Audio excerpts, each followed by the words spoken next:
7 ऑक्टोबरपासून तो माघारी परतणार आहे। या भागांना जाता वेळेस किंवा उद्यापासून ज्या 4 दिवसापासून जे चाललं होतं ते 7 ऑक्टोबरपासून होणार नाही अशी परिस्थिती या भागाची असणार आहे। आपण या अंदाजाबरोबरच अनेक सगळ्या जिल्ह्यांच्या स्थानिक वातावरणाच्या पावसासंदर्भात हा मान्सून परतीचा मान्सून या भागातले गुंतून राहिलेला होता तो जाणार आहे।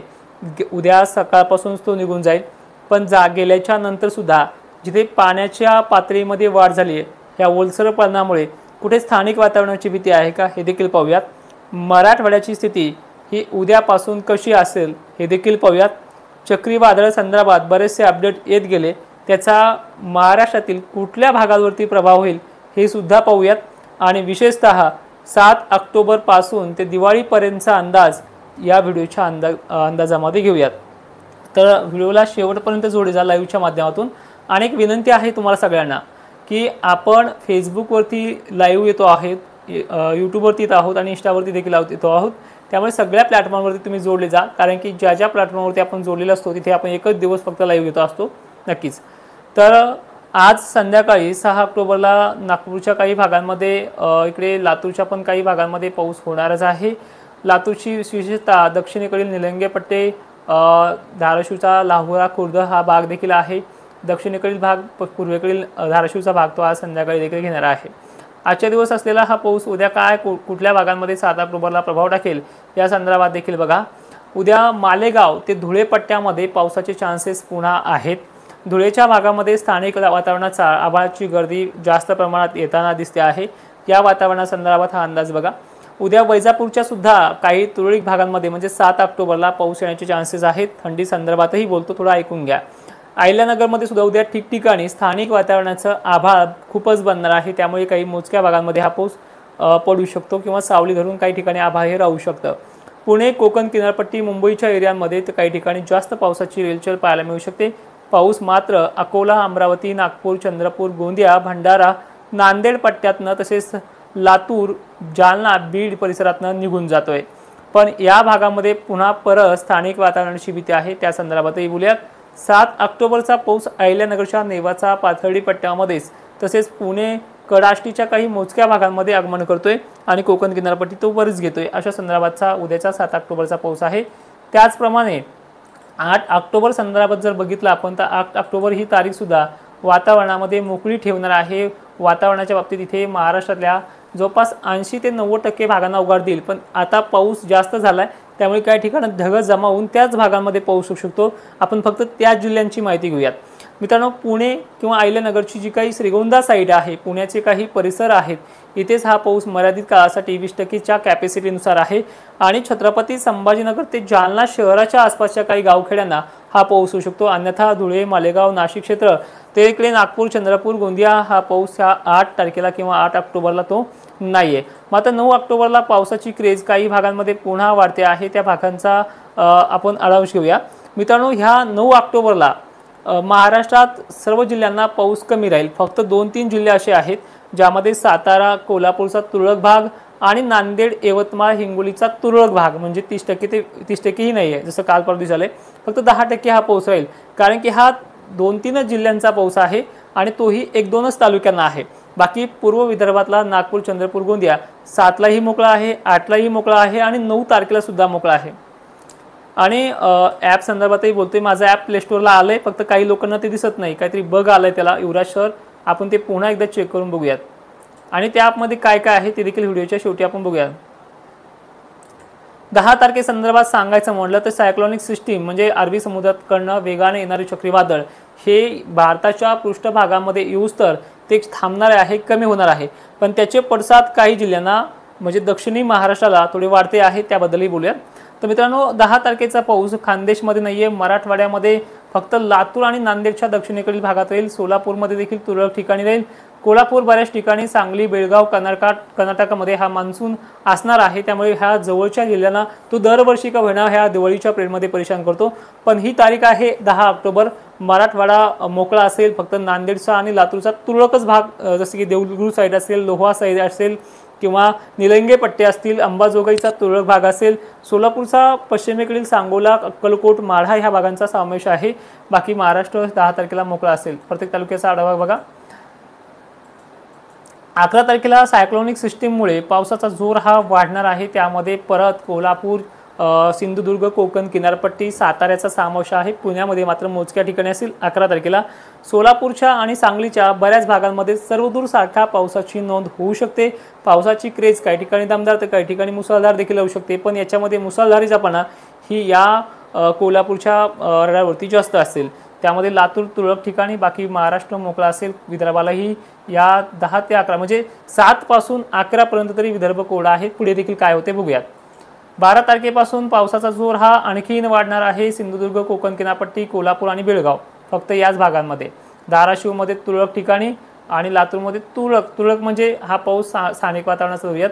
आणि विशेषतः 13 तारखेला महाराष्ट्रातल्या दक्षिणेकडील भागांमध्ये म्हणजे कोकण किनारपट्टीच्या अनेक भागांमध्ये अतिवृष्टीचा इशारा असेल। कोकण किनारपट्टी, सांगली, धाराशिव या भागातही अनेक ठिकाणी आहे। पुणे परिसरातही आहे।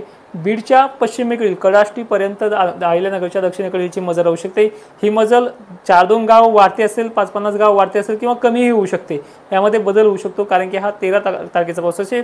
बाकी खानदेश, विदर्भ आणि मराठवाडा या पावसाच्या रडावरती फक्त बीड जिल्हा येत आहे नक्कीच। तर अशा पद्धतीची ही क्रेज आहे। एकंदरीत चित्र मॉडेलनुसार असं आहे मित्रांनो। दिवाळीच्या पावसावरती परिणाम होणार आहे, त्यामध्ये सर्वदूर किंवा सगळीकडेच तो पाऊस पडणार नाही। त्यामुळे महाराष्ट्रातल्या शेतकऱ्यांनी एकंदरीत सगळ्यांनीच धाक धरायचं काही काम नाही। याच्यामध्ये बहुतांश ठिकाणी खानदेश मोकळा जाऊ शकतो, विदर्भही मोकळा जाऊ शकतो, पण ह्या दिवाळीतल्या पावसामध्ये दक्षिण महाराष्ट्र झोडपण्याचा अंदाज आहे।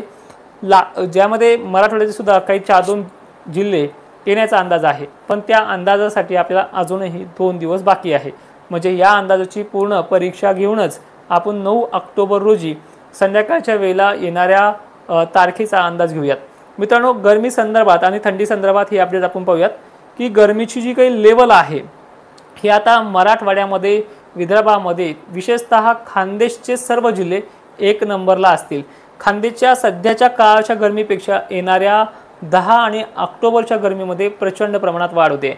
ही दिवाळीपर्यंत गरमी अतिशय भयंकर असणार आहे। ही गरमी मात्र दिवस मावळेपर्यंत तर काही ठिकाणी सकाळच्या 10 वाजल्यापासून पुढे रात्रीच्या 7 वाजेपर्यंत राहणार आहे। आणि थंडीची अपडेट जर बघायला गेली तर नाशिक क्षेत्रामध्ये, पश्चिम महाराष्ट्रामध्ये आणि दक्षिण महाराष्ट्रामध्ये संध्याकाळच्या आणि सकाळच्या थंडीमध्ये 10 ऑक्टोबरपासून वाढ होणार आहे। पण याच थंडीमध्ये तो पाऊस येत असल्यामुळे परत थंडी 4-5 दिवसांसाठी थांबेल। येणाऱ्या 22 ऑक्टोबरपर्यंत मी तुम्हाला मागेही सांगितले 22 ऑक्टोबरपर्यंत चांगली थंडी नाही आहे। दिवाळीनंतरच ही थंडी जास्त होणार आहे। तर ह्या 22 ऑक्टोबरपर्यंत थंडी ही स्थिर नाही आहे। दिवसा उष्णता आणि सकाळच्या आणि संध्याकाळच्या वातावरणामध्ये थोडासा गारवा 10 ऑक्टोबरपासून पाहायला मिळेल। एकंदरीत मित्रांनो, महाराष्ट्राचं चित्र असं आहे। आता विदर्भाचा भाग हा येत्या 24 तास तर म्हणता येणार नाही, कारण की आता हा वेळ संपतली देखील आहे। आज मध्यरात्रीपासून आजच्या मध्यरात्री 2-1 वाजेपर्यंत पाऊस येईल। पहाटच्या वेळेपासून 10-9-10ला वातावरण गेलं की ते वातावरण पुन्हा ते बनणार नाही किंवा उद्याच्या दुपारपर्यंत किंवा 12-1 वाजेपर्यंत एखादून गावामध्ये अडकून राहू शकतो, पण ते उद्याच्या दिवसभरामध्ये जाण्याचा अंदाज आहे। काही ठिकाणी सकाळूनच गेलाय, काही ठिकाणी आजच तो कमी झालाय। असं चित्र महाराष्ट्राचं झालेलं आहे। आता विशेषतः तुमच्या कमेंटकडे वळूयात। कमेंटच्या बाबतीत आपण विचार करूयात।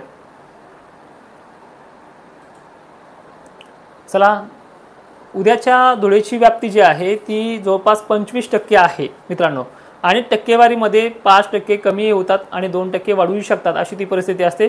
आणि विशेषतः ढग हे पश्चिमेकडनं येतील, त्यामध्ये थोडे वारे देखील आहेत। त्या वाऱ्यामुळे काही भागांना तो पडणार नाही, पण आपल्याला सोयाबीन असेल ते झाकूनच ठेवावं लागेल आणि खळे करण्यासाठी आपल्याला 2.5 ते 3चा टायमिंग देखील मिळू शकतो।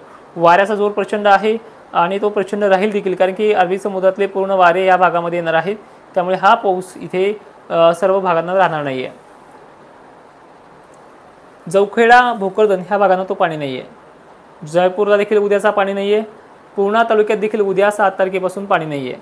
कारंजाला देखील पाणी नाही, लालवाडीला देखील पाणी नाही। वैजापूरला देखील उद्या काही ठिकाणी हा पाणी होऊ शकतो। तुळजापूरला देखील 10 ऑक्टोबर 12 ऑक्टोबरचा पाणी आहे आणि उद्याचा पाणी मात्र त्या भागात नाही आहे, 7 ऑक्टोबरचा नाही आहे।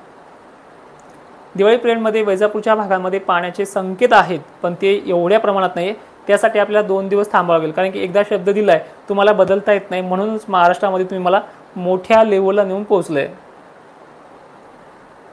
अजय गोडेंबे सर, वीज भट्टी उत्पादकांना एक विनंती आहे, तुम्ही पुण्या परिसरातले आहात असं मला वाटतंय, त्यामुळे तुम्हाला 13 तारखेला त्रास आहे, 11-12ला पण त्रास आहे। 10 ऑक्टोबरपासून तुमच्या भागातला त्रास होतोय। तुम्हाला दूरच्या अंदाजासाठी मला एक रिपोर्ट काढावा लागेल आणि एक तरी महिन्याचा तुम्हाला अंदाज तो मी देण्याचा प्रयत्न करेन। सांगली जिल्ह्याच्या रडावरती पाऊस मित्रा 10 तारखेचा सरळ सरळ सांगायचं म्हटलं तो आहेच। 9 तारखेचा जर आपण पाऊस पाहिला तो कमी प्रमाणात आहे, पण 10 तारखेचा पाऊस आपल्या भागामध्ये बऱ्याच ठिकाणी आहे।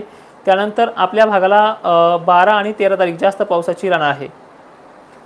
13 तारीख तर सर्वाधिक जास्त पावसाची नोंद होईल सांगली जिल्हा। सिल्लोड परिसराला उद्याचा पाणी नसल्यास जमा आहे, कुठे मोठे तो पाऊस होईल। त्यानंतर परिस्थिती बघूयात।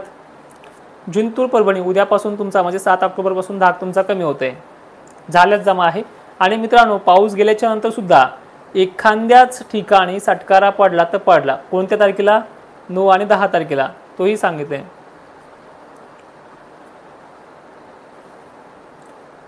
पश्चिम महाराष्ट्र